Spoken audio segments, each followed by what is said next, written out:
Hello అండి అందరికీ. అందరూ ఎలా ఉన్నారు? నేనైతే చాలా బాగున్నాను. మీరందరూ కూడా బాగుండాలని ఆ దేవుడిని మనస్ఫూర్తిగా కోరుకుంటున్నాను. Welcome back to my channel happy family vlogs with Harsha. ఇదైతే నిన్నటి రోజు వ్లాగ్ అండి. నిన్నంటే శ్రావణ శుక్రవారం కదా, నేను పొద్దున్నే 4:30 కల్లా లేచాను. నేను కిచెన్ అది ముందు రోజే క్లీన్ చేసి పెట్టుకుంటాను కదా. ఇంకా నేను ఇల్లు గుమ్మాలు అవి తుడిచి స్నానం అది చేసి వచ్చి వంట కూడా చేయాలి. ఇక్కడ చూడండి, మా బాల్కనీ ఆపోజిట్లోన ఆవుల్ని ఆవుల్ని పెంచుతారన్నమాట. వాళ్ళకి గడ్డి వచ్చింది.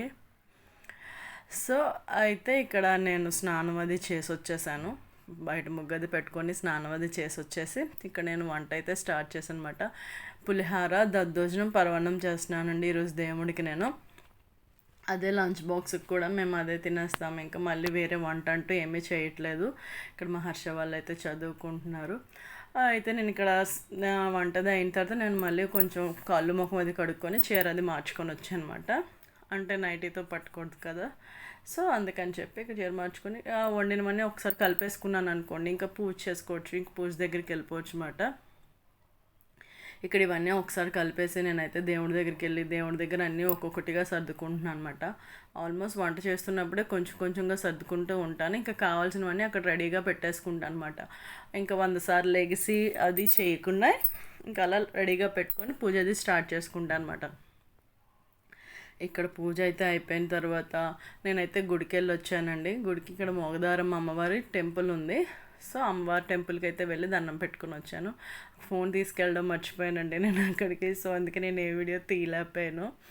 అయితే ఇక్కడ ఆ గుడికి వెళ్ళి వచ్చేసిన తర్వాత మీకు చెప్పాను కదా, సాటర్డే అయితే మా హస్బెండ్ బర్త్డే అన్నమాట. సో ఆయనకి బ్రెడ్ హల్వా అంటే చాలా ఇష్టం. సో నేను ఈరోజైతే బ్రెడ్ హల్వా రెసిపీ అయితే ఉంటుంది, స్కిప్ చేయకుండా మొత్తం చూడండి వీడియో. ఇక్కడైతే పూజ అది అయిపోయింది. పూజ అయిపోయిన తర్వాత నేను శుక్రవారం చెప్పాను కదా ఫ్రెండ్స్, ధూప్ స్టిక్ వెలిగిస్తానని చెప్పి వెలిగించాను. అలాగే లంచ్ బాక్స్ చెప్పాను కదా ఫ్రెండ్స్, మేము ఇంకా వేరే వంట అంటూ ఏమీ చేయట్లేదు. లంచ్ బాక్స్లోకి ఇవే పెట్టేసాను అనమాట. మా హర్ష కూడా ఇవైతే ఏం మాట్లాడకుండా తినేస్తాడు. పులిహోరలో కొంచెం పెరిగేసామంటే చాలు, చక్కగా తినేస్తాడు. అసలు ఏ ప్రాబ్లం ఉండదు మాకు. ఇక్కడైతే లంచ్ బాక్స్ ప్యాక్ చేస్తున్నాము. నేను గుడికి కూడా వెళ్ళొచ్చేసాను ఫ్రెండ్స్. వెళ్ళొచ్చేసిన తర్వాత నేను బ్రెడ్ హల్వా అయితే స్టార్ట్ చేశాను. గుళ్ళో అయితే కొంచెం జనం ఉన్నారనే చెప్పాలి ఫ్రెండ్స్, ఎందుకంటే శ్రావణ శుక్రవారం కదా, జనం ఉన్నారు. ఇక్కడైతే మా హస్బెండ్ కూడా వెళ్ళిపోయారు. ఇదైతే బ్రెడ్ హల్వాకి నేను ఒక 7 పీసెస్ బ్రెడ్స్ని అలా 4 స్లైసెస్గా కట్ చేసి పెట్టుకున్నాను. నట్స్, యాలకులు, షుగర్, నెయ్యి. కొంచెం నెయ్యి ఎక్కువే పడుతుంది అనుకోవాలి, ఎందుకంటే మరి నెయ్యిలో బ్రెడ్ వేగాలన్నమాట. అందుకని చెప్పి బ్రెడ్ ఎంత నెయ్యి వేసినా పీల్ చేస్తుంది కదా. మీకు అవసరం లేకపోతే ఆ బ్రౌనిష్ ఉన్నాయి కదా సైడ్స్, బ్రెడ్ సైడ్స్ తీసేసుకోవచ్చు, బట్ నాకైతే తీయాలనిపించలేదు, నేను అలాగే చేశాను. నేనైతే ఇక్కడ శారీ మార్చేసుకున్నాను ఫ్రెండ్స్, ఏమనుకోవద్దు. ఇక్కడ నెయ్యి వేసుకొని డ్రై ఫ్రూట్స్ అన్నీ వేయించుకుంటున్నాను అనమాట. నట్స్, యాలకులు అయితే దంచుకుంటున్నాను అందులోని. నట్స్ కొంచెం బాగా వేసుకున్న తర్వాత పక్కన తీసి పెట్టుకోవాలి. కిస్మిస్ అలా పొంగేంత వరకు వేయించుకొని అవన్నీ పక్కన తీసి పెట్టుకున్న తర్వాత మరి కొంచెం నెయ్యి వేసుకొని బ్రెడ్ స్లైసెస్ ఉన్నాయి కదా, అవి కొంచెం 2 వైపులా వేయించుకోవాలన్నమాట. నెయ్యి ఇక్కడే పడుతుంది ఫ్రెండ్స్, ఇక్కడ అంతే, ఇంకెక్కడ వేయాల్సిన అవసరం లేదు. నెయ్యి చాలా బాగుంటుంది ఫ్రెండ్స్. ఈ స్వీట్ మనకి ఇంట్లో ఈజీగా చేసుకోవచ్చు అన్నమాట. ఇంకా గులాబ్ జాములు అవి అంటే మళ్ళీ ఉండలు చుట్టాలి, మళ్ళీ వాటిని వేయించాలి, పాకం తీయాలి అని ఉంటుందా.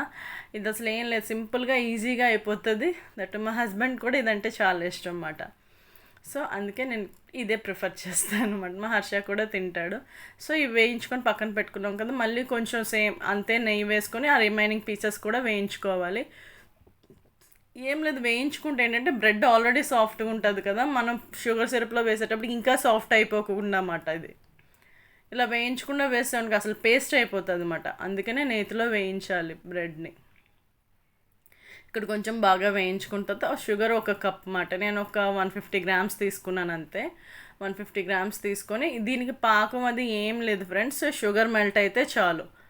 పాకం అలా రావాలి ఇలా రావాలి అని అయితే ఏమీ లేదు. షుగర్ మెల్ట్ అయిన తర్వాత మనం వేయించుకున్న బ్రెడ్ పీసెస్ వేసేసి కొంచెం సాఫ్ట్ అయినంత వరకు ఉంచి, అలాగే నేను షుగర్ ఎంత తీసుకున్నానో దాంతో పాలు, కాచి చల్లార్చిన పాలు ఉంటాయి కదా, అవి అంతే వేసుకుని బాగా కుక్ చేసుకోవాలి. కుక్ చేసుకోవడం అంటే ఎక్కువ కుక్ చేయాల్సిన అవసరం, ఎందుకంటే బ్రెడ్ ఆల్రెడీ పీల్ చేస్తుంది అన్నమాట.